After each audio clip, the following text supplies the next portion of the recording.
made the commitment to come to the States at 19 years old, I said to myself, this is going to be me until I make it to where I want to go. Okay. There is no going back. Athletes, entrepreneurs, and those who've embraced the necessary change for the better. They've endured, discovered, rebuilt. But what about you? Are you waiting for life? Or is life waiting for you? This is the Come Up.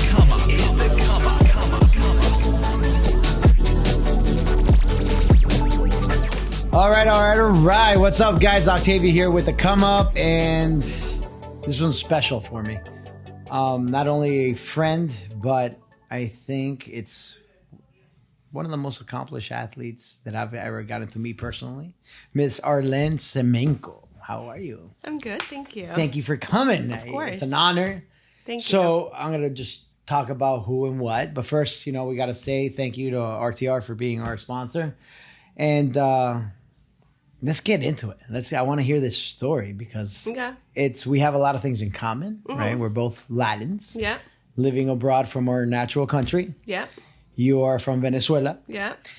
But when we actually met for the first time through Johnny, you told me something that actually, like, my jaw dropped. You were a 3-time Olympian, right? So, yeah, 3-time Olympian. You heard it here. It's amazing just to say that, right? Yeah, it's fun to listen to people say it because I did it and it was just something that I did and it was just doing it.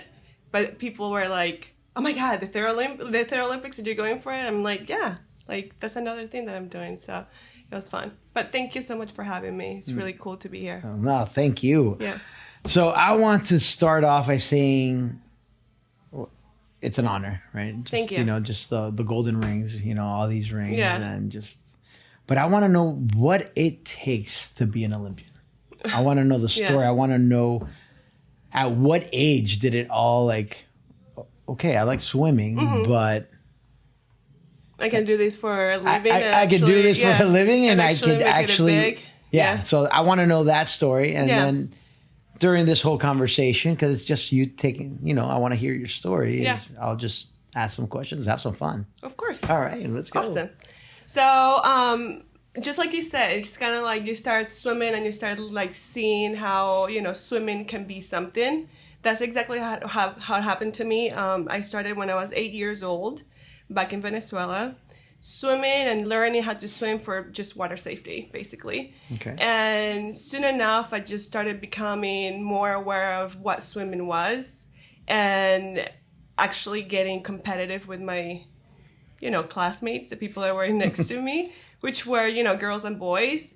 And the teacher somehow made it fun for me to the point that I was getting competitive with everybody else and kind of racing with them and making it fun. And I discovered that it was something that I could probably do for, actual big meets and big competitions.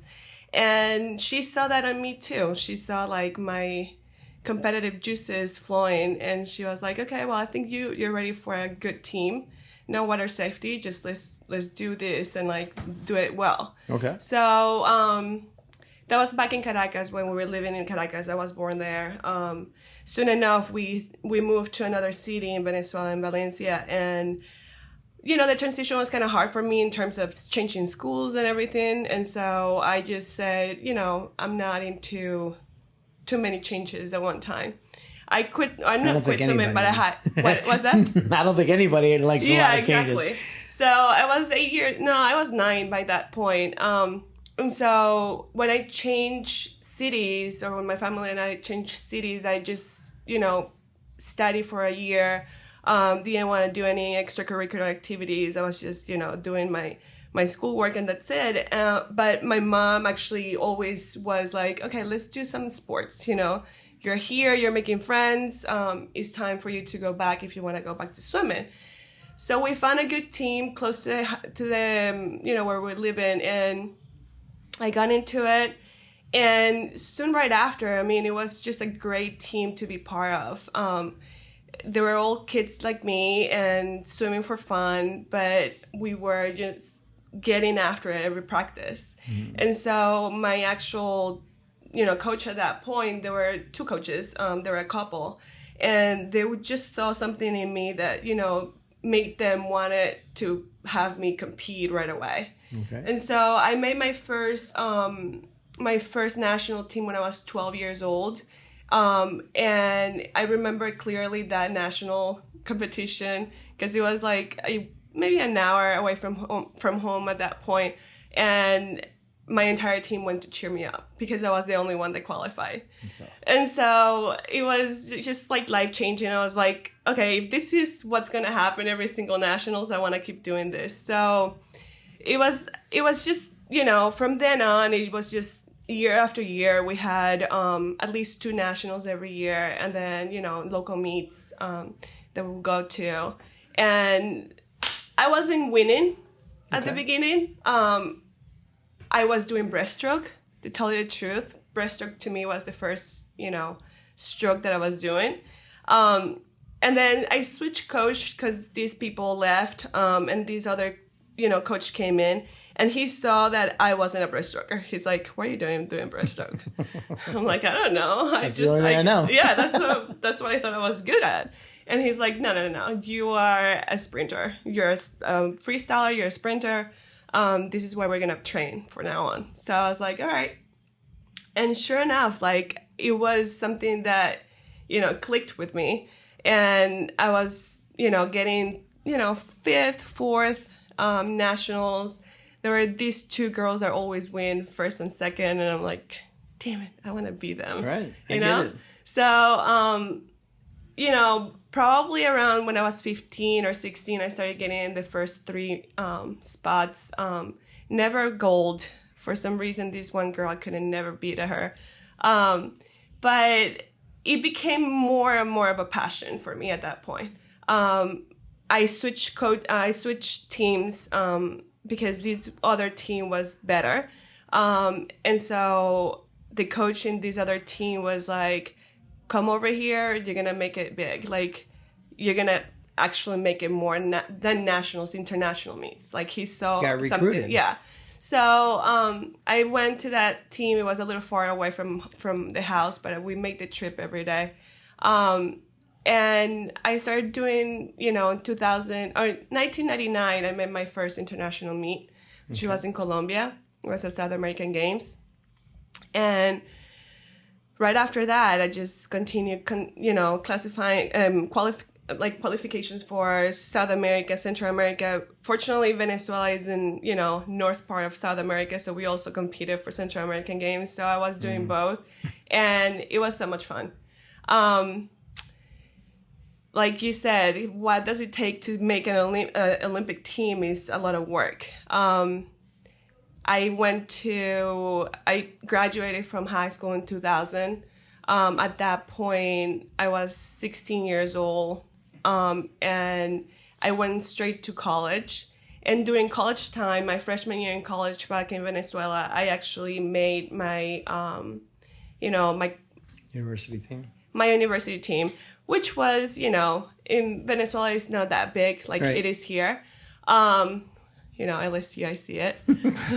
Go Tigers. Yeah. It's not that big, but it actually made me want to go for more. Okay. And at that point, I went to a training camp here in Fort Lauderdale in 2000. And fortunately, I had a good coach there that wanted me to do little meets here, which, here in the States, they come and recruit you. And I was here for 3 months or so. I competed for 5 meets here. And I was actually talking to my mom a couple of weeks ago. I got 11 invitations in colleges here. So I was recruited for 11 colleges here, which I never fathomed the idea of how big that is, to get recruited by 11 college teams. I just thought this team wanted me to go to, to swim there. And this team, and just getting letters and letters and letters. And I'm like, I don't know what to do. I'm kind of content here. I was in Venezuela. I was just, I was studying chemical engineering. I was into it, but I wasn't. Okay. You know, I wanted to do chemistry, like flat chemistry, but chemical engineer was, you know, the next best thing. They started sooner, so I wanted just to get it done. But at that point, when I started recruited by all these coaches and colleges, universities, I saw the potential being two things: studying in a really well college, you know, or a university, and swim for big teams, you know. At least you actually recruited me or invited me to. What are you doing? I know. What? I know. That's it. We're over. Yeah. Just kidding. So. This is going to go a lot different now. Yeah. I know. Well, he's an LSU fan too, so. Oh, you are? Okay. So, yeah, we're going to have a problem here.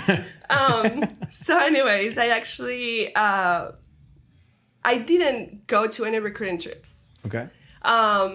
Because I started my college in Venezuela, I actually had to lose some eligibility here. Right. So Alabama was the one that offered me 4 years of college, full time. You're sinking at a fast pace. Yeah, like Full ride. Full ride. The entire scholarship for 4 years. I was like, let's do it. Yeah. Okay. Yeah. So I went to Alabama. You know, talk about culture shock. It was like intense. Oh, I know. But it was totally fun. Understand. It was so much fun.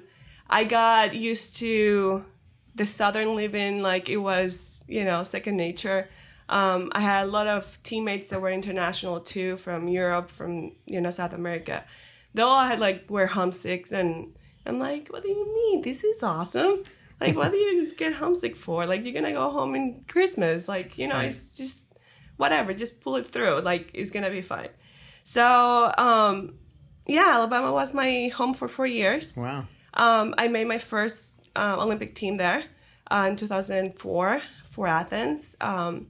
And the coach at that point was the newbie in terms of college, you know, coaching. And he took me, because I was the fastest in the team, he took me as, you know, his girl to train. And yeah, I made it Athens with him. He was a pretty good coach for me. He was a sprinter coach, so for me it was a perfect fit. And then, you know, from there I qualified for all these international meets in between: South American Games, Central American Games, Pan American Games. When I graduated in 2007, I moved to South Florida, to Coral Springs. Mm-hmm. It was between Coral Springs and Italy, actually. They're both two It's a very, options. very similar choices. Yeah, super similar. I'm an Italy fan. I don't know if you didn't know that, but I could live and die in Italy. I love Italian food, and Oh I my love God. Italy, so I completely relate with wanting to live there. My Yeah. sister lived there for 4 Oh, years. really? Yeah. It's so much fun. I've been there for I don't know, 6-7 times. But the coach here in Coral Springs couldn't be any better for me in terms of This is post Alabama? Post Alabama, yeah. All right, so let's slow it down here for a second. Go ahead. So I see youth athletes here Yeah. all the time at FTX, and we see prodigies. Like, you know, we had Coco Golf here this morning. And so you're That's like, awesome. and they don't, you know, some athletes go to school. Were you going to school for high school and then swimming earlier? I mean, there's a lot of dedication that goes on to being a pro swimmer in a high school level. Yeah. Well, high school level for me, we don't in Venezuela we don't have a team for high school teams. Right. So you were swimming with a team. Yeah. Right. And so managing school and swimming takes so much work. That's what I thought. So let's talk about that. Yeah. It's intense. High school, I mean, I was a swimmer basically in my classroom, you know. Everybody knew you were the swimmer. Correct. Social life, forget it. No social life. No, none. Okay, so this is what you need to let's tell the story. Zero social life. I had 4, or it was a group of 4, including me, girlfriends that will study and, you know, hang out together. But besides that, you know, I was invited to all the quinceaños, but all this stuff, and I never made it because I had to train the next day. So, it's pretty isolating sport. I mean, any athlete, I think, will like relate to that. But swimming, for some reason, whoever doesn't know, like, you know, swimming, what entitles to be a swimmer is twice a day practice. So if you have school and you have to get in school at 7 o'clock, like I did back in Venezuela, you had to be in the water by 4:30 in the morning. Get out of the water by 6 o'clock. Ugh. And make it to school by 7. Okay. To get out of school at 3 in the afternoon, to be back in the pool by 5. And so 5 to 7, 7:30 at night, that's when you get home to do homework. And so you have 4:30 in the morning until 7:30 at night, you know, basically go. Mm-hmm. Besides going to, you know, do homework or whatever you have to do or do group projects, it's fucking hard. You don't get, I dig it. Yeah, you don't get the weekends that a lot of people do. Like, oh, let's go to parties or whatever. Or let's go hang out. Let's go to the movie. Like, I had to plan movie time or, you know, a party weeks ahead. Competitions, when you go away, you miss, you know, certain time in school that you have to come back and recover, you know, make up the projects or whatever classes you have. And so you really have to like it to be able to do this. So my question is, at what point early in your life, I'm talking about before 16, did you decide, or did you tell your parents, I want to do this. I want to do this, and I'm going to wake up at 4 a.m. or whatever it is and push myself to a limit where normal kids do not. Right. I don't think I actually had that conversation with them. It just happened? It just happened to be something that they saw in me that I was dedicated to. I just started becoming more passionate about it when I went to my first national. And I think after seeing how I will plan my week and my group projects and my study or extracurricular activity that we have to do in school, like they were mandatory, they saw something that, you know, I was just taking swimming very seriously. Okay. When I actually started making money for it, that's when they actually probably said, okay, well, this girl is going for it, like, you know. But I never had that conversation and say, Dad, Mom, I am doing this for a living and this is what I want to do forever. We didn't have that conversation, but I remember clearly starting making money, you know, for swimming. And back in that time, fortunately for me, was a really good time for athletes in Venezuela because we were well paid. And so when I didn't need my parents to pay for anything for me anymore, I became a little cocky, not gonna lie. I was like, you know, I'm doing this. And I make my own money. Yeah, I'm making my own money. I don't even need to live here. I was that rebel. Be like, my dad is like, you know, we even have a village in Valencia where athletes go and live, like out of state. Because Valencia actually is a really good, you know, sport, or was a really good sport town. So you know, Robin's family's all from Valencia, right? I didn't know. Yeah. Seriously? Yeah. So Valencia had these, you know, very good teams, and a lot of people from all the country come there. So there's like a village of just athletes. Just athletes. It actually, like, it was maybe 10 minutes away from my house. And I remember clearly telling my dad, I was like, you know, I'm making my own money. There's a village there where, like, a bunch of teammates live. I might just go live there. And my dad just lost it. Like every good line that you're crazy. Yeah, you're crazy. Absolutely not. Yeah, you're under 15, my child. Yeah, you're 15 years old. What do you mean you're gonna, like? Yeah, it was like the all hell broke loose, and I remember that clearly, that fight. Okay, so now so you move on, and then you come in. Tell me about not only the work ethic between being on a national team and then for the U.S. transition to a D1 swimming, right? Because that's top of the line. Right. Yeah, as much as I hate to say it, you know, Alabama is a hell of a athletic program. Yeah. So I want to know if there was a big... It hurts you a little bit. It does. It's fine. I can live. I can move through this. Yeah, okay. But I want to know, was it easier than being on a national swim team as an Olympian? Or was the dedication just, okay, now you're in the big boy league. Right. Big boys and girls are swimming here. Right. So I think it was when I made the commitment to come to the States at 19 years old, I said to myself, this is going to be me until I make it to where I want to go. Okay. There is no going back, A lot of kids, like I said, we had a lot of Europeans and South Americans. They saw going back home as an option. I never saw that. It was just, I'm coming here, I'm making a career out of this. I need to become what I came here to become, a good athlete. If I make it to Olympics, great. If I don't, okay. But besides that, I'm here to study too. So also balancing two things in college, those two things were pretty intense because you not only have to make,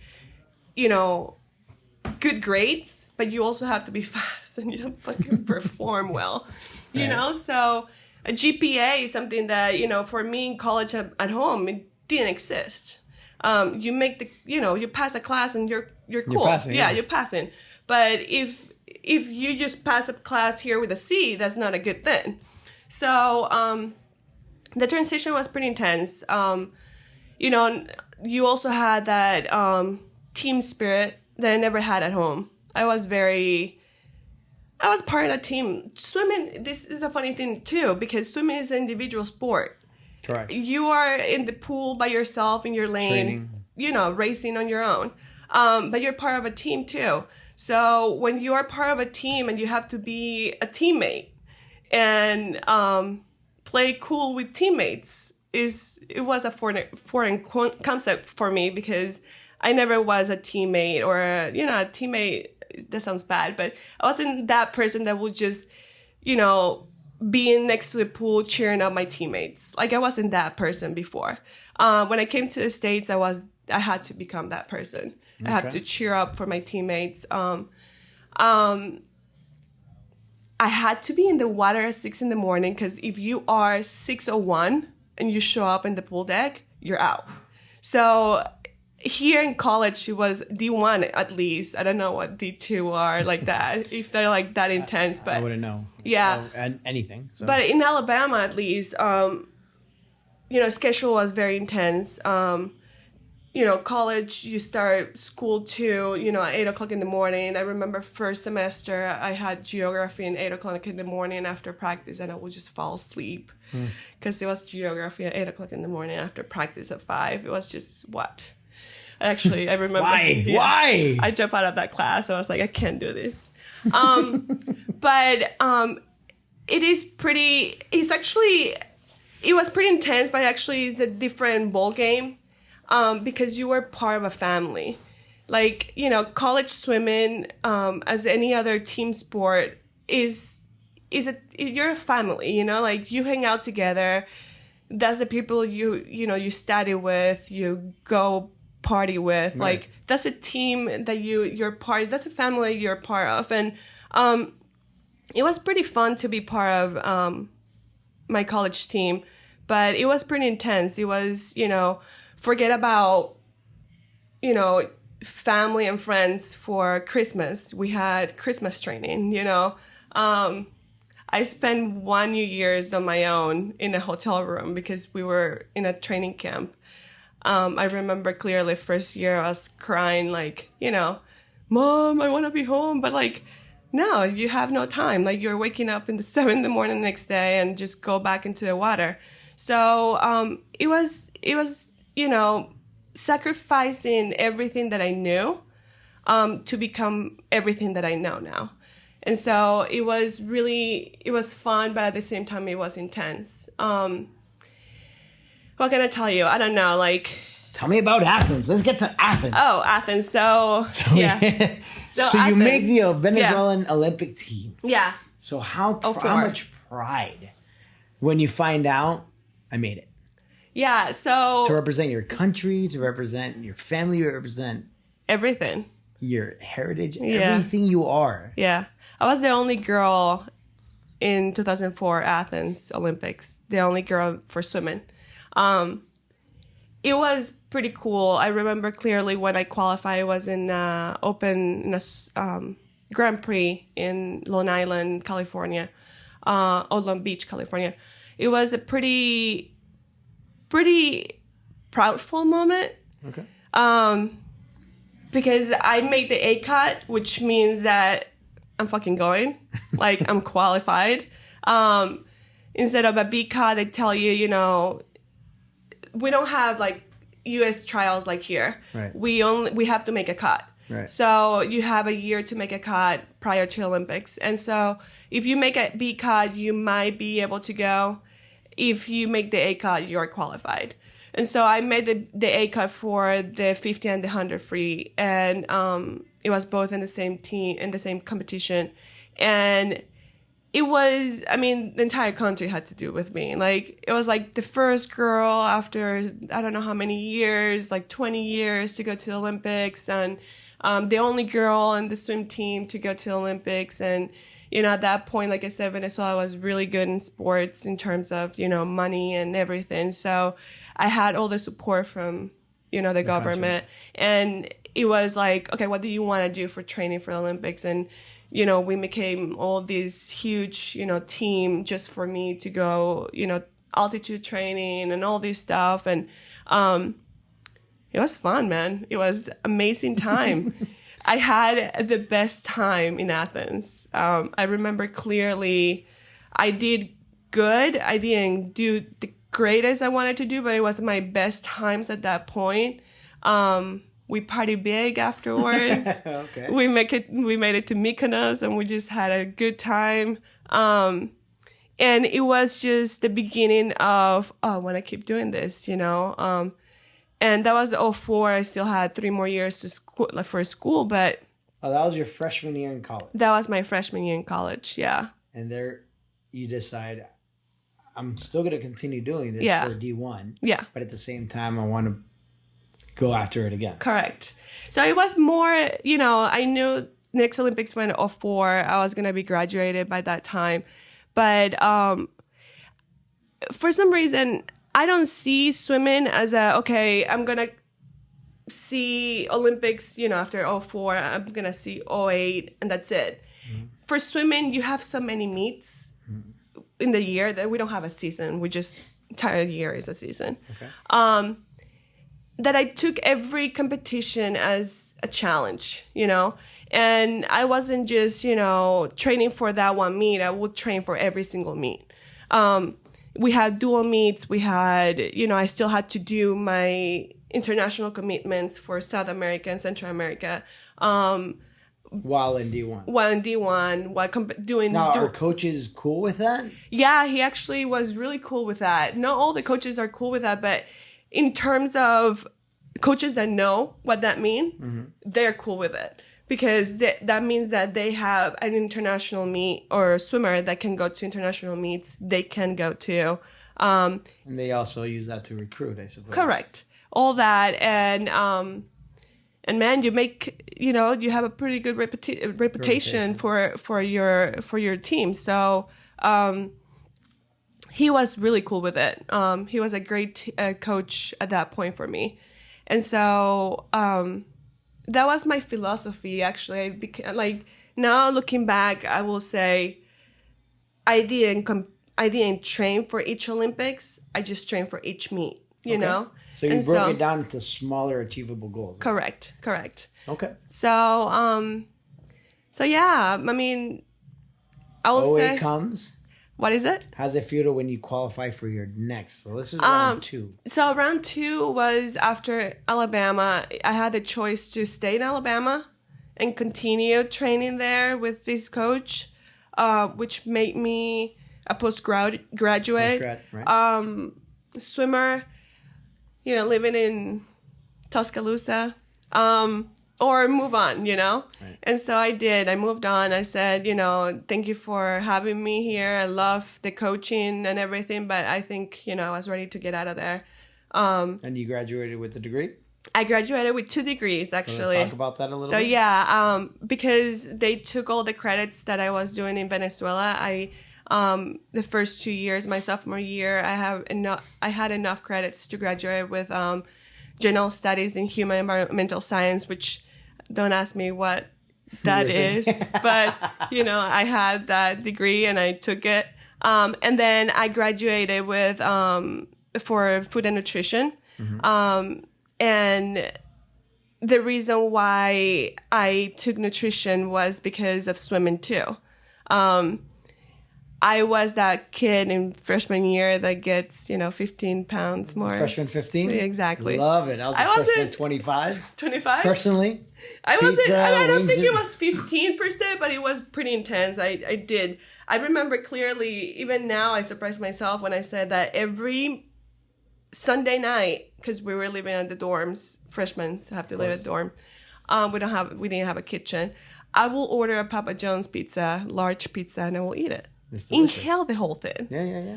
I agree. Why not? I mean, I can't even stomach like 3 slices right now. But I did entire pizza. But you were also training like crazy. I was. But yeah, I was doing that. And I was just, taking for granted, food. And so when I actually took Nutrition 101, which was an elective, I was just like, oh, it sounds fun. It sounds like a cool class to take. ECA. An ECA, yeah. It actually all clicked in and be like, I can use food as a fuel for swimming. Not for the actual body image or anything, but actually swim faster. So I did. I took, I was like, let's do nutrition. Because I wasn't clear what I wanted to do. After chemical engineer, I was like, I'm not doing engineering in States. No. So I was like, what do I do? So after Nutrition 101, I remember I was sophomore year. I said, I'm going for this major. So I did. And it was an eye-opener because, I will see the food hall, or the dining hall as a, just food. And after I started taking nutrition classes, I was like actually picking what I was eating for each training or swim, Depending what practice. the training regimen was. Right. If I had like a bunch of quality work that I had to do sprints or, if I was doing endurance, I will just pick what to eat. And so I was the only one doing that on my team, honestly, but it worked for me, I was doing great. And so it was 2 degrees in 4 years. I think it was pretty darn good. That was awesome. No, so you're a registered dietitian, nutritionist. Yeah. Okay, so now you're going to fast forward into Coral Springs. Yeah. Trying to qualify for your second Olympics. Yeah. Okay. You're training for each meet. Mm-hmm. You're going your goals short terms with the long term always. Correct. But you were just taking it 1 meet at a time. Mm-hmm. Talk to me about that feeling to qualify again. Well, it started with I moved here in May of 2017, and in August I already had a Pan American Games, and that was in Rio in Brazil. And only in these short months that I was here training, I actually lost a lot of weight, built a lot of muscle mass. My body type just completely changed. And it was so much effective in the water. I started training with Dara Torres. Dara? Mm-hmm. This 20,000 times Olympian. That was training there. And actually, when I decided to come to Coral Springs, I just decided to come here because of my coach, or the coach that was there at that time. I wasn't even aware Dara existed. Mm-hmm. And so when I came and I started training with Dara, I was like, holy crap, this is real, So I started training with her and I qualified for Pan American Games, and that was the best meet thus far at that point.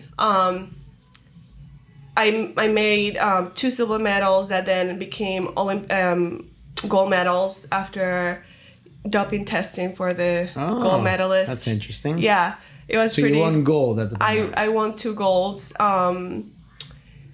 and 100, and then we got 3rd bronze medal for the relay, 400 free relay. it was the best meet at that point. I was like, well, this is fun. Okay. I can keep doing this. This is, and that was Pan American Games is one step down of the Olympics. So Absolutely. So I saw that potential. I mean, I obviously moved to Coral Springs because I had a long-term goal of Beijing. So that was it. I mean, we had 20 plus kids from all over the world training in Coral Springs with this one coach. We had a pretty solid sprint team. We were like probably 4 or 5 of us going at it every day in the water. It was, we had all these Grand Prix, US Open, international meets that we had to go to. And Beijing was the goal. And, qualifying for Beijing was no-brainer. It was just, we're all doing this. Like, That's what we're here for. So, Coral Springs was good at that point. Like, it was a place to be. Like, literally, world-class athletes will come there. And that was a place to be, and I just took advantage of it. I remember living here in a little room, renting a room in this lady in Margate, and I was just dedicated to that. Again, another family from, all over the world was here, and swimming with Dara Torres was one of the best, amazing things, like, I wasn't expecting of experiencing, but this crazy lady will kick your ass every day in the water. That you're like, it was a humbling, because I came from being the fastest in Alabama, fastest from Venezuela, to being not the fastest in the swim team here. And so I was like, fuck, okay, I have to get, get after it. Yeah. So it was great.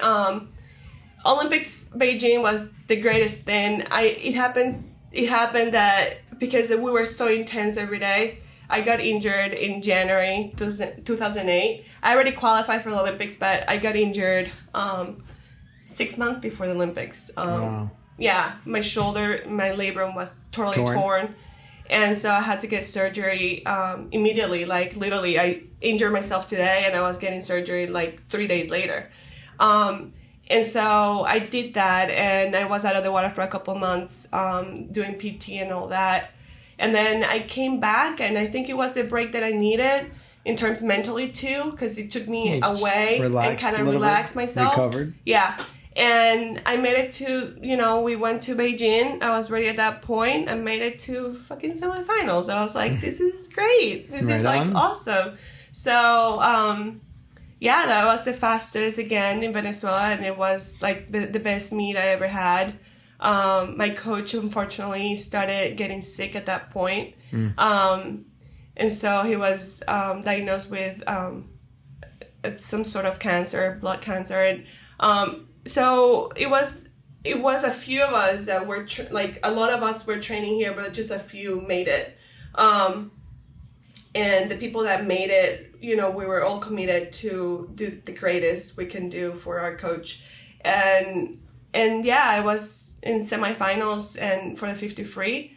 And at that point was, I made it big because semifinals in the Olympics. You're an international. Correct. So I made it top 12.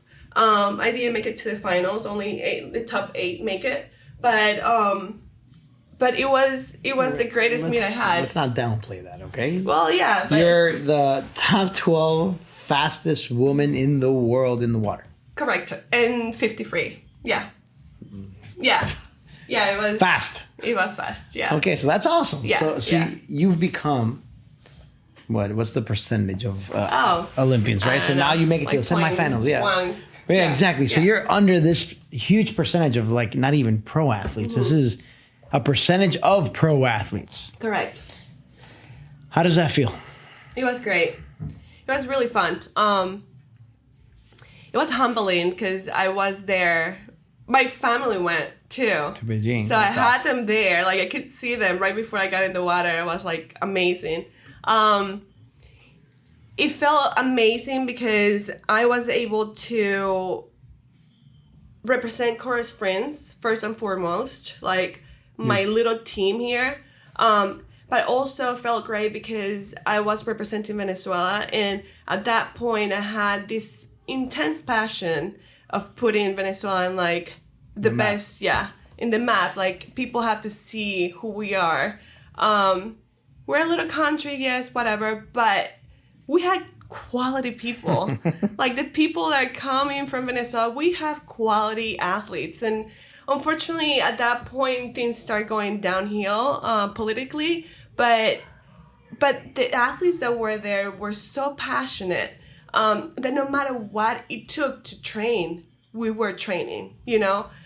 Few people stayed in Venezuela training. The conditions weren't good. There were no pools to train, you know, stuff like that.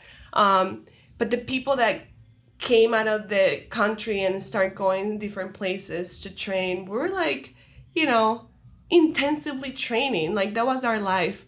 And, you know, it's easy to say that, you know, in the States you train well, but it's not that easy sometimes.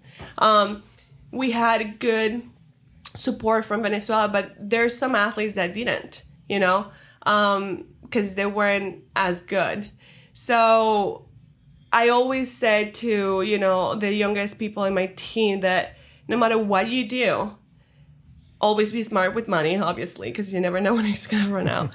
But always do this for love. Like, never do this for money, because, you know, Venezuela right now, if you do it for money, you got no money. Yeah, there's no money. So there still are few, you know, kids out there doing the best. And I say with 100% confident that we are quality people with quality, you know, abilities.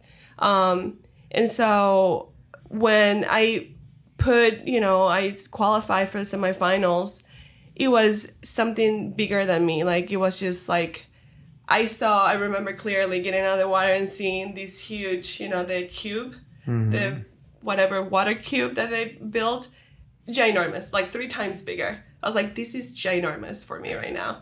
But I'm enjoying every single second. And I actually said to my mom after I got out, and it was like the best time I ever had at that point. It's like, this is not only fun, this is amazing for me. This is for you guys, and this is for my country. And I actually had a reporter, like, you had like an interview afterwards, and I cried because it was so intense of seeing how, you know, this little country can produce that, you know, well-rounded athlete. Right now. It's great. Yeah, it was fun. And everything that we did at that point, like all the kids that were here from all over the world, like, we had so much passion for our country that even though we're in the States, we still are wearing our Venezuelan cap. Absolutely. We still are wearing, you know, every different, we're like, you know, you see a picture we're and proud it was like, people. Yes. We're very proud of where we're from. Yeah. And for me, that was it. Like, I never lost sight of who I was, even if I was here training forever, you know? So 08 was great. Okay. That was Beijing. So now that's the peak. Yeah. That's the peak of the swimming career at your life right now. Yeah, that was the peak, yeah. After that, what goes through your mind? You've accomplished the greatest time you've ever done in water. Mm-hmm. You have hit the peak. Mm-hmm. You have now an international recognition as a swimmer representing your country. What more could you want from the sport you love? I mean, what do you go for from there? You know, that's where I want to. Well, I want it more in terms of more Olympics. Like, yeah. 2 Olympics isn't enough. I want a third one. I want a third one. Is swimming just become your life? It's just what you did. I mean, it's who I was. Like, I remember, and it was a job, but it was something that I just loved doing. And so it wasn't it for me. But you made a living from swimming. Correct. I did There was no other job. There was no Correct. There was nothing else. Wake up, swim, eat, swim. Correct. Take a nap, go back to the water. Yeah. Okay, so this is swim. Swim. I actually started my master's in 08, and I was taking 1 class a semester, master in dietetics and nutrition in FIU. And I was taking 1 or 2 classes a semester. I couldn't do more because I was swimming. Right. And so, yeah, that was my life. It was my job. It was everything I did. And so, yeah, OA was great, but I wanted another one. Okay. And so... did you take different measures to like, okay, so this is going to be a little harder this time? Yeah, a lot harder. A lot harder. This is going to be a little harder. How am I going to attack it? Did you attack it differently? You said your coach got sick at that time. Yeah, so he you passed have away. to you have to go through another change, get to know or willing to work for somebody you don't have a Another relationship for. Correct. How did you this is a lot, right? So I manage it in terms of I stay in the same swim team, but the coaches change. The assistant coach became the head coach. I still knew him, but I wasn't totally in sync with his training philosophy. I mean, it was pretty much the same as my coach, but he wanted to do his twist to it. I was really pretty resistant to it. We butt heads a couple times. At that point, it was Dara Torres and I, like the only sprinters. We were killing each other in the water, like killing each other to the point that our coach at that point, he was like, "We're gonna separate you guys. We can't do this every day." But can't race all out every day. Yeah, literally, we were doing that. It was intense. It was so bad. Like at this point, we sit down and talk, Dara and I, and we're just laughing how like competitors we are. But I will tell you, it was a change after my coach passed. I was mad. Why he passed, how fast everything went. And so I was mad at the coach at that point, assistant coach Bruno. I was whatever you say, I don't care. Like, I'm just doing this, and I remember how Michael used to do it, so I will do it as Michael. No, what you say. Right. And we had a very tough time going back and forth, but and he can tell you right now, like Arlene probably was like the hardest, person to train. But I was the one that lasted the longest. After 2012, I continued training because I wanted to make the 4th Olympic, but that's a little later. For 2012, Dara and I would have like 3 times. I want to make it 4. Yeah, I wanted to make it 4. 3 was not enough. Yeah. Wow. Yeah, if that's not drive. If that's not drive, I don't understand what is. Yeah. So 2012 was a little harder for me mentally more than physically. I was getting older, obviously. Okay. So recovery was a little harder. But mentally it was a little tougher. I was very hard on myself. With the passing of my coach, I was I had a period of time when I was going through really hardcore depression. Like, it was pretty intense. And I didn't know what to do in terms of, like, how to get out of that space more than train more. And I was overtraining. And so getting to 2012, even though it wasn't as hard for me to qualify in actual training and making it there, it was really intense mentally for me. I remember clearly going and getting in the plane to go to London for a training camp and thinking, I'm fucking tired already. Like, I'm exhausted. But I'm going. Right. So I had to do this. And like mentally it was a really tough time. But I made it, man. It was my 3rd Olympics. Like I said, it wasn't the greatest. I didn't make it to semifinals. But it was my best time at that point. And I was proud to be in 3rd Olympics. We had a bigger team at that point. We had a couple of girls with me in the team. But I was the oldest, the wisest, I think. I don't know. I say at the time? Yeah, I don't know. Right. But it was, I took it as it came day by day. Like I said, I was in a really bad place mentally. So I was just trying to get through it and do the best I could, which I did. That's why when I got out of 2012, not to play it low, but like after I got out of there, I was like, I need to do this again, do it right. Like, that fucking sucked. Like, it wasn't happy. So you weren't happy with not the results. You just You weren't happy where with I how you was. attacked it How I attacked mentally it. or Yeah. how you just went through it. Yeah. It was really hard. You weren't happy how you qualified to the Olympics.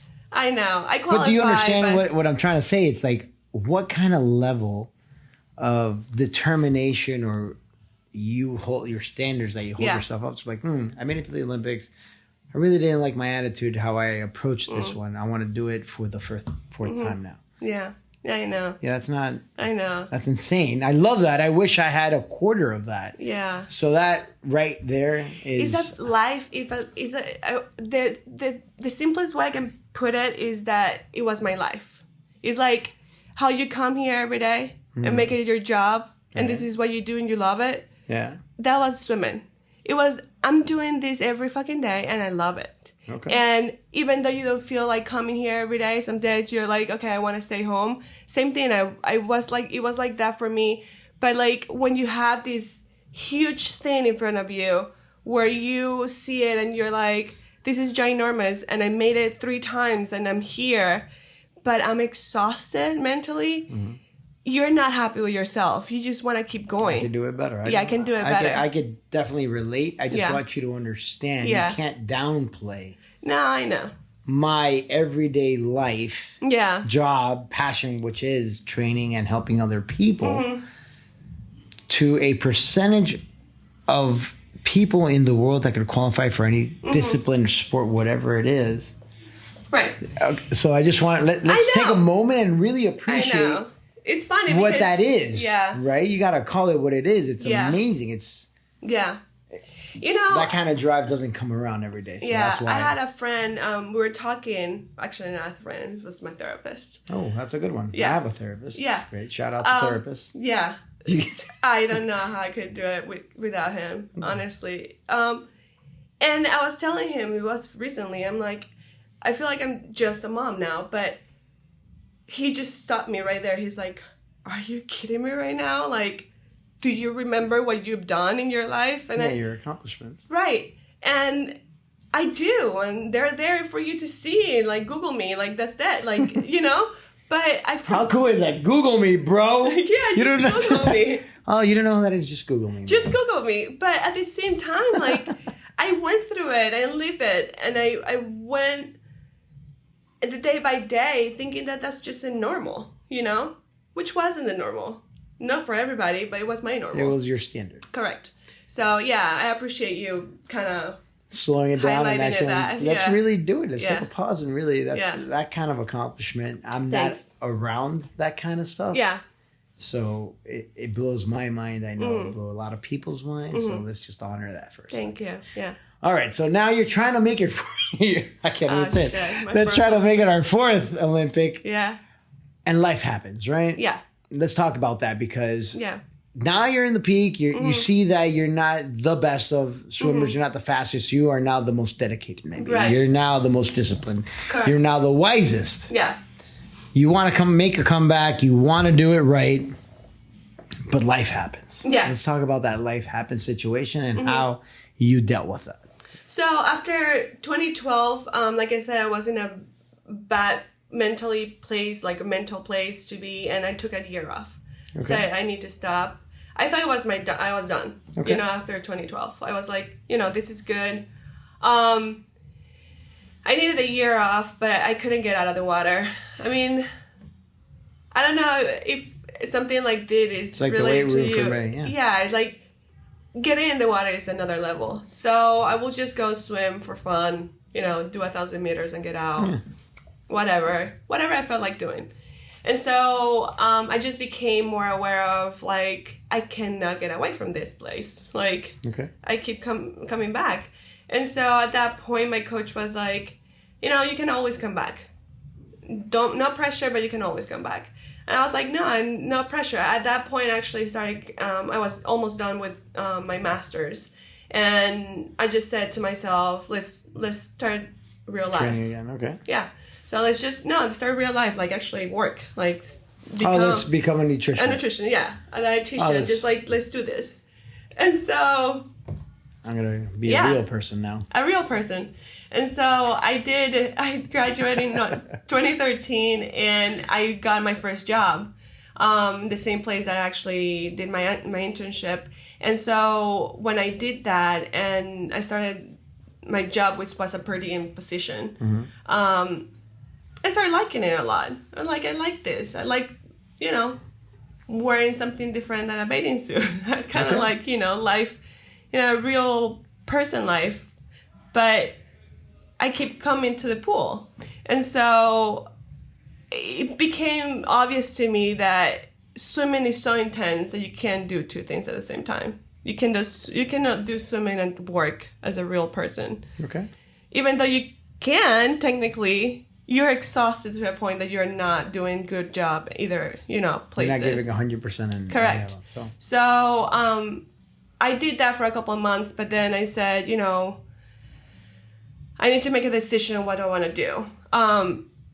I started doing Grand Prix and US Opens and stuff like that and doing good. But I was so tired that I was like, this is not working out.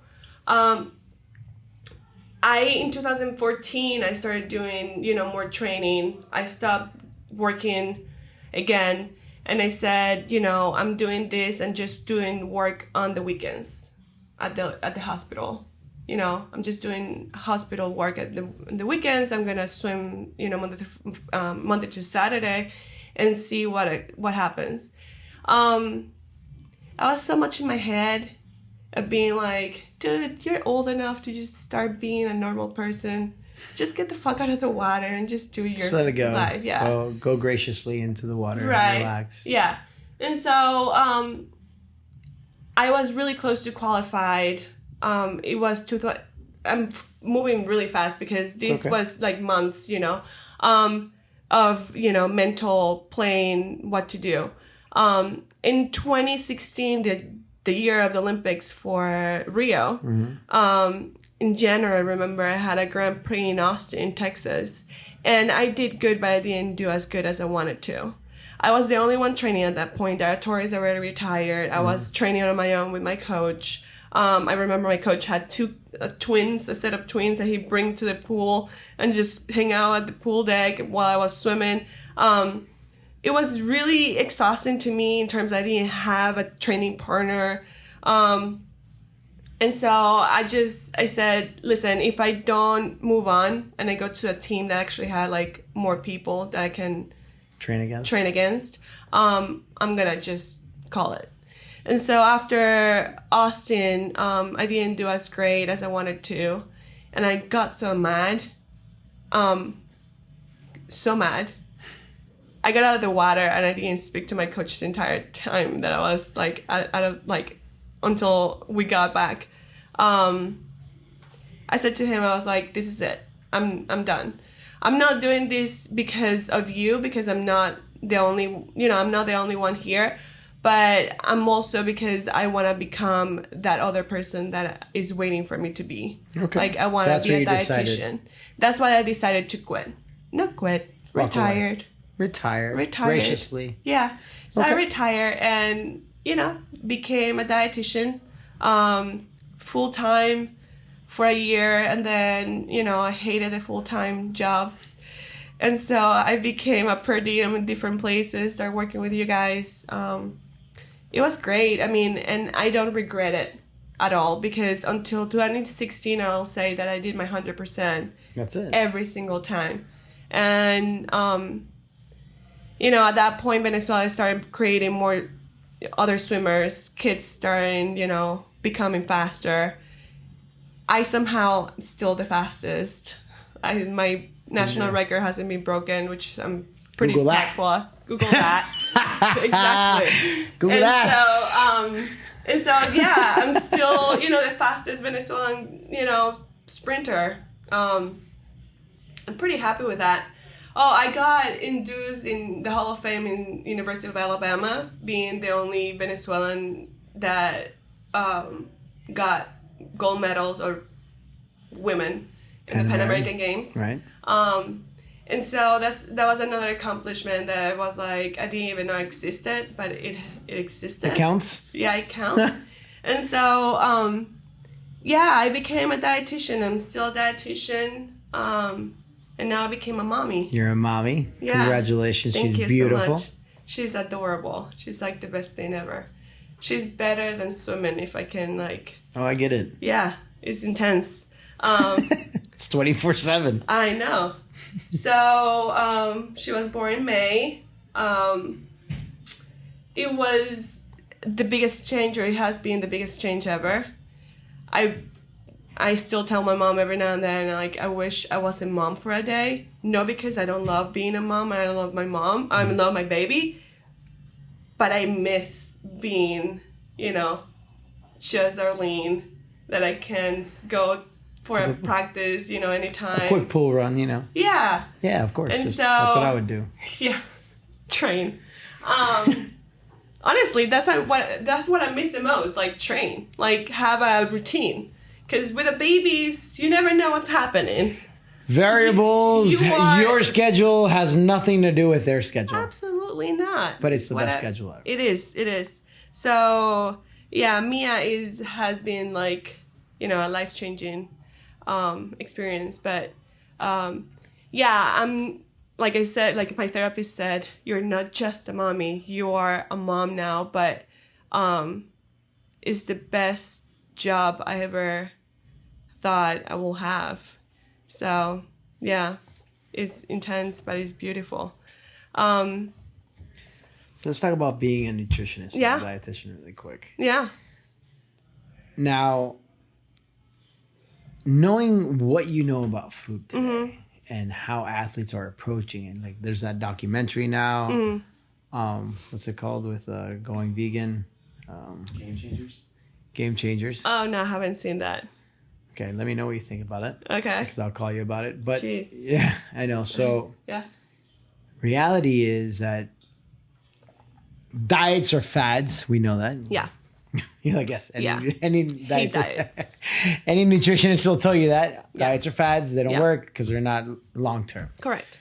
But athletes today, just like training has become more scientific, our knowledge to what we're putting into our bodies has taken on a whole new role, not only in athletics at your level, but in normal or standard general population. What's your comment on that? Do you agree completely? Like, people are like, 20 years ago, I don't think anybody read a lot of the nutritional or value. Now, I believe everybody thinks they're a dietitian. Right? Oh, no, every single person that eats think that they know. Exactly, right? Yeah. So Yeah. you go to a gym, everybody's talking about macros. I was like, Totally. dude. Yeah. Or, hey, man, are you doing this? What ratio are you doing? Right. Or right? Right. I was like, you know what, man? I didn't go to school for that. Right. So, Right. No, yeah. That's funny that you say that, because it's becoming a problem, and actually like a legal problem. Like, there are trainers out there just giving medical nutrition therapy advice, which is illegal. totally illegal. Not illegal, but totally illegal. And so treating diseases like diabetes, high blood pressure, even cancer, patient going to a trainer and asking nutrition advice. That's a no-no. Exactly. But it become now, because, like I said, like always said, people that eat think that they know, is absolutely not true. I, as many other dietitians, I will say 99% of the dietitians that I know hate diets because they don't work. Hate or highly dislike this whole fascinating world of documentaries where, they put people to extremes to show whatever they want to show. That vegan is a way of living and is the best way, or vegetarian is a way of living, or keto or whatever it is. I don't agree with any of them. It's funny because I will say that as a dietitian, we like people to eat everything. I do. I will never tell my patients or clients to stop eating bread, because bread is delicious. The hell. Yeah. I thought you were going to say delicious. No. Because it is. It is delicious. I know. Trust me. With my pregnancy, I was eating more bread than I ever it was pretty wild. But I don't agree with any of it. I think it's a huge problem in our society right now, to go out there and seek, advice from these non-educated people. They're great. They might be great in their, expertise, but they're not great in nutrition. They haven't studied that. And also because they are, for some reason, very fixated with one way of thinking. You see these, people that are like vegans, very much into it. And so they don't see other ways of nutrition as, healthy or feasible for other people. They think that veganism is the only way. The way. Yeah. So, you have to see everything as a whole, like person as a whole, what their condition is, what their normal situation is in a daily living. Like, can tell them to, make a brand new meal every day. They don't have the time for it. Stuff like that you need to take in consideration. That's what a nutritionist does, like the dietitian. Let me correct you. Dietitian is one thing, nutrition is another. Dietitian is the one that went through postgraduate, graduate school, did this whole internship of 6 months. More education, sat down for the registered dietitian test. Not every nutritionist did that. So if you want to actually get a good advice for your condition or what your goals are, you should go to a registered dietitian. And that person, if he's a good registered dietitian, will sit down with you, do a whole questionnaire, see what your goals are, recommend what what they think is best for you, and follow up with you in terms of, everything from lifestyle to the nitty and gritty of how you cook your food. And so, I don't agree with any of the things that are going on right now. Netflix is full of, these documentaries. And unfortunately, Dr. Google is amazing because it has a lot of answer for everything, but not all the answers are correct. And so, or the question isn't asked correctly, which is different. That too, but it's not. The information is just very mixed out there, and you read things and you believe what you want to believe, And so, if you are if somebody tells you, oh, the keto diet is the best diet, you're going to Google and you're going to see that keto diet is the best diet. Right. And so you're going to see all these plans. Balance is the name of the game. Eat bread, for God's sakes. How about some pizza? Can I eat some pizza? I like pizza. Eat some pizza. Moderation, balance. Two things I don't have in life. And that's the key. If you want to sustain a lifestyle forever, moderation and balance is the key. So, I know. But if you apply that as an athlete, you didn't moderate. You did. Moderate. Yes, there is no moderation and balance. You just go all out for it. I know. So explain that. Well, it's what requires to get to that point. Yeah, to get to the level you want to get. Dietitian or the dietetic world out there is pretty questionable now. Like, you have to question every single thing that people tell you. So I hope you know that. I do. I know you do. You came to me just like a regular client. You came to me. And I'm about to go to you after, so I'll commit. Yeah. So for you looking at my lifestyle, because I'm very rigid on my routine, and that's where we had a little discussion about. I'm like, I do this, I can't get out of it because of this and that. Yeah. How do I find some moderation into what I eat? And you have some great snacks, by the way. So, the yogurt parfait thing. Isn't that the best thing? Oh my God, it's like ice cream. I know. But healthy and delicious. I know. So it's funny that you say that, because when I was working with you guys in FTX and going to recovery centers, that was my thing to tell them. I wasn't there to teach them nutrition. No. Who cares, But I was telling them that, yes, even though we are in a low budget, because the majority of them are, you still can find good, healthy food in the supermarket. You can also moderate yourself and have one, pizza every now and then. You can have... Do it once a week. Right. Have, a bowl of cereal at night. Don't have the whole bag. You know what I mean? A little bowl never hurt. Correct. But that's the kind of thing, like, people go to the extreme. Like, if you don't sit down for just one... So I have the disease more. I can't have 3 Oreo cookies. Right. I need to have the sleeve and a half until I feel sick. Right. And then I feel terrible about myself. Right. That's. So I can't have any. Mm-hmm. Does that make sense? Yeah. Because when I do, I want them all. That's a huge thing. That's what I'm happens. An addict. I get it. Well, not because I'm an addict, but like people don't see moderation as a way of control for food. I mean, let's just say, okay, you're not an addict. You go out party, and a person that might be able to stop after a couple of drinks are fine. Mm-hmm. But they go for food, and because this food is not a drug, it's not alcohol, they fucking go for it, and they just eat whatever. And so it's the same thing. Like, stop after 3 cookies. Like, you don't need any more. You already have your sweet tooth already satisfied. Mm-hmm. That's it. And so, harder said than done. Totally, but it is doable. But it's trainable. It is totally trainable. Just like you weren't able to run 4 miles in the first time you tried. Correct. You are able to do little by little. You start cutting back down. And just like the example that I always give it to, like, the people that I consult with, is I was the person that was drinking coffee with all the sugar and creamer, like, forever, since I know coffee, because I hated the coffee taste.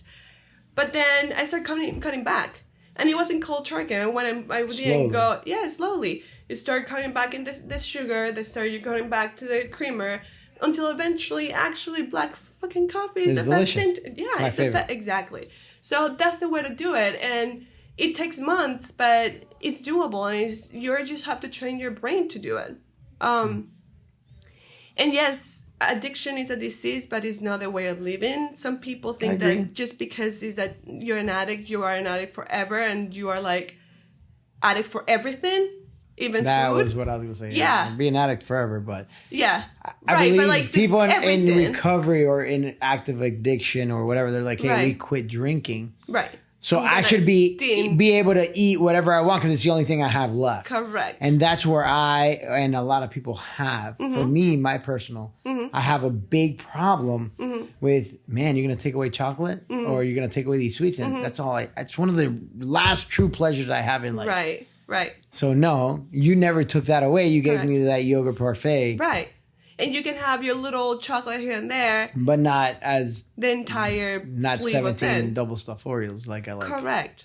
But they're so good. I know. But I tell you, like, you can become addict of healthy living and healthy eating. After you train your brain to eat healthy... And by healthy, I don't want to say clean, because clean is another level of, eating. But like healthy and balanced, you don't want to go back to, I'm going to sit down and have a 5-pound burger with all the, fried French fries and all this stuff. Like, you're actually going to see that as no burgers, no French fries, Mr. Van. Yeah, like you're going to see like, oh, I can have a burger, but I'm going to have a normal sized burger with a little bit of French fries. And that's it, and call it a day. Like, he's like, I'm out. But that's the thing. Like, you can have what you want to satisfy that part of your brain, that pleasure part of your brain, but don't go where you are going to be feeling disgusted for the next month, Okay. I think that's where we should. I think as athletes or as general population, I believe that some coaches... are over stimulating their clients on not enough information on diets or the way they do it. I completely agree. They should always ask a trained professional or an educated member of the medical board. Correct. Right? When it comes to dietitians. And balance and moderation is one of the hardest things for me. So I could totally relate where it's like... it is hard for everybody.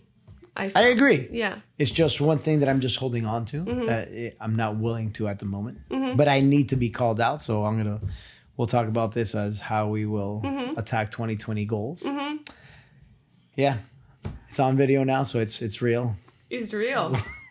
There is actual proof. There is actual proof. Because I've heard this before. Yes, that's true. I heard this before a couple of times. It has. So this is it. I'm going to end it as help me. Of course. For this upcoming year. Yeah. You know, I can't get the dad bod. Can't do that. But it's so easy because it's... Hey, you have a baby now. I do have a baby. Now you have to see everything through his eyes and see how you're going to have to last forever for longevity him. now. Correct. Yeah, right. It's not just you. I said this to my fiance, trust me, this is a battle every day. It's funny because I was the pregnant one and he got he gained the weight. Yeah. But he's going back down. Slowly but surely, he's on his way. But it's funny because if you don't do it for yourself, nobody will do it for you. No one's going to diet for you. No one's going to exercise for you. No one's going to get healthy for you. No one. And you can't just pay for it either, which is one of those things. Right. That's another thing. I don't like taking clients where they're not committed and just because they can pay for it, they just get enrolled with it, but they don't follow through. Right. That's why my private practice in terms kind of like cease because I don't have time for that.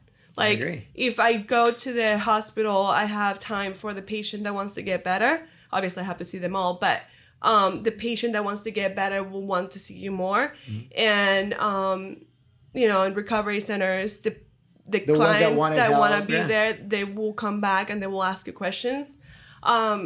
And same thing with a private practice. You have the clients that were successful and you have, the athletes that have a goal and they want to get better and they go for it. And I feel like athletes are more probably goal-oriented and they're more successful in terms of diet than the regular population because they do have another goal in mind.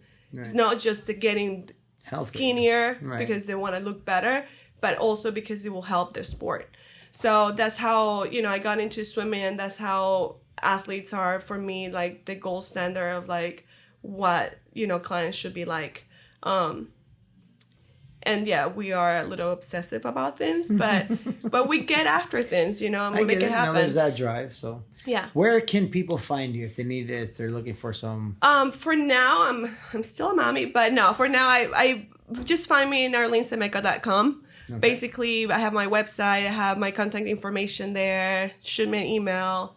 I love to talk about food with people. I don't like changing people's mind. If you come at me with veganism and saying veganism is the thing to do, then you can do that, I will tell you what I think is good. I will make and work for you, like with you in a plan. Customize it and make it, doable and achievable. Okay. But I'm not, after looking for clients. I'm not. No, you get to pick. Yeah. You're at a point I'm in your at career, a point that I get to can pick do that. choose. Yeah, and I love that. I see about me because I see all these people with 1,000 followers in Instagram, saying things that might be good and not so good sometimes. But because they have the followers, people believe them. Well, you are who you say you are on the internet. Okay? Right. So yeah.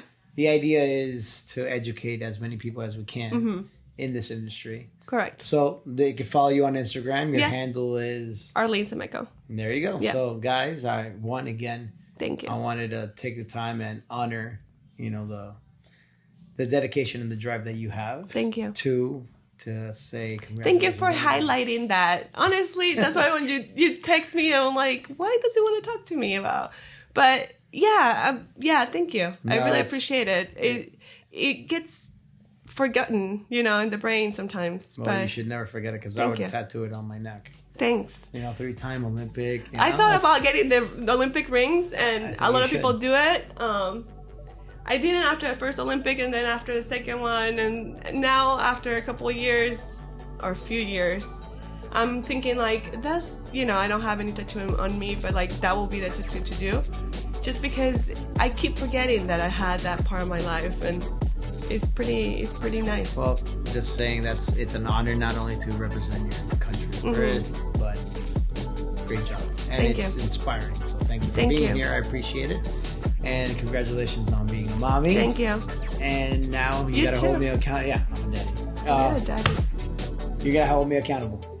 I will. So that's it. It's online. It's real. on audio and video, everything. So All yeah. right. So all right. Well, thank you for coming, and Thank you. I appreciate it. Love you. Thank you.